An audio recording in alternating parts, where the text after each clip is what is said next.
Magandang umaga po sa lahat at pinagpala at mabiyayang araw po ng Biyernes. So ngayon po sa nakikita nyo, ako po lumabas na sa aming tahanan at papasok po ako sa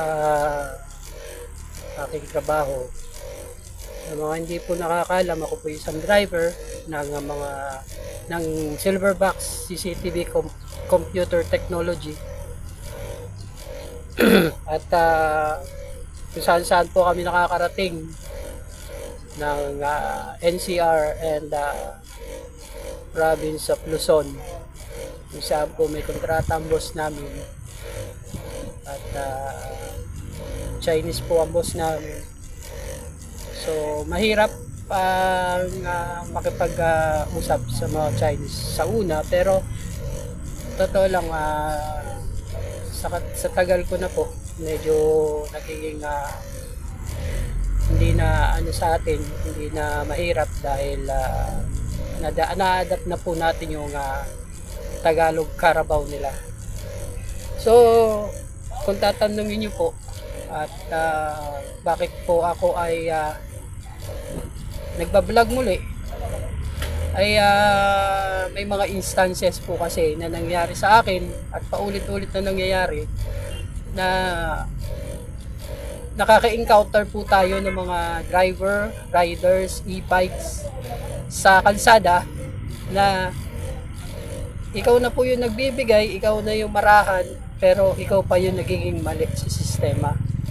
So sa video ko pong ito, pansinin nyo po kung alin po dyan ang makikita nyo mga violation, mga obstruction, mga motorista na hindi tumutupad sa batas trapiko.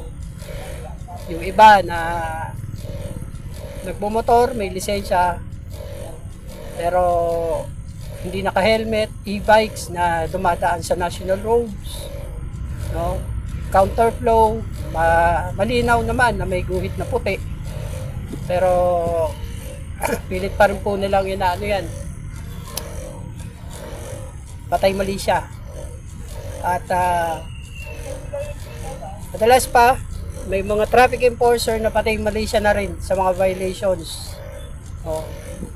Ayan, pansin nyo po, di ba, mga e-bikes yan, tricycle. So kayo na po ang bahalang magbigay ng pananaw. Re-respeto ko po lahat ng mga pananaw ninyo, mga komento. Ang sa akin lamang po, masyado na po lumalala ang problema natin sa lansangan, no? Mga road users na hindi na po tama ang ginagawa, no? Kaya kung mali man po ako, ay i-correct nyo na lang, pero tatanggapin ko pa rin naman po. Hindi po tayo yung tao na hindi tumatanggap ng kamalian. Pero para sa akin lang po, kasi parang hindi na po kasi tama na ikaw na tong lehitimo, may lisensya, rehistrado motor, dumaan sa tamang seminar, at isang road safety advocate po tayo, no? Member po tayo ng Philippine Advocate for Road Safety, no?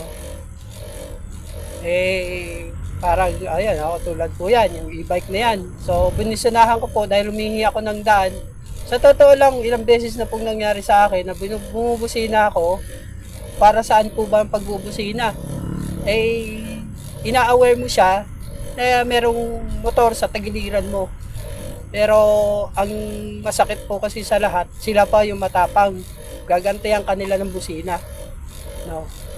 Hindi ko po nilalahat ang e-bike, no? Hindi lang naman din po e-bike ang gumagawa niyan.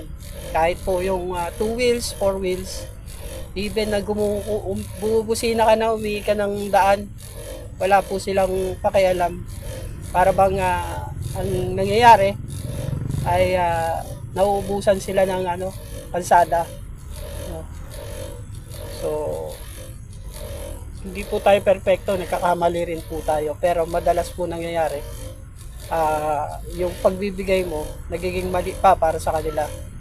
No?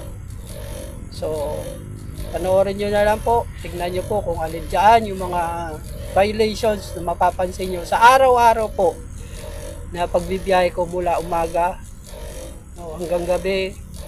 Bukod pa po dito sa minamaneho kong L300 na may 4 na camera na may monitor dito sa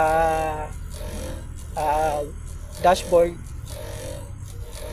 Kung tutuusin nga po, marami ako talagang may upload eh. Pero dahil nasa ano tayo ng Panginoon, hindi ko po ginagawa dahil inuunawa ko. Pero pasensya na po. Sobrang naano na po kasi ako eh. Parang pakiramdam ko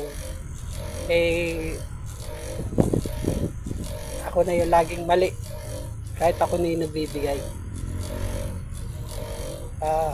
Sobrang marami na po kasi matapang sa kalsada. Kaya asahan nyo po na lagi akong mayroong upload. Hindi ko sinasabing araw-araw.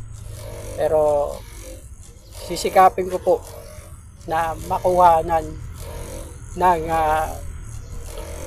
video ang mga lansangan na dinadaanan ko at makita po ang mga obstruction sa kalsada at violators na road users din po.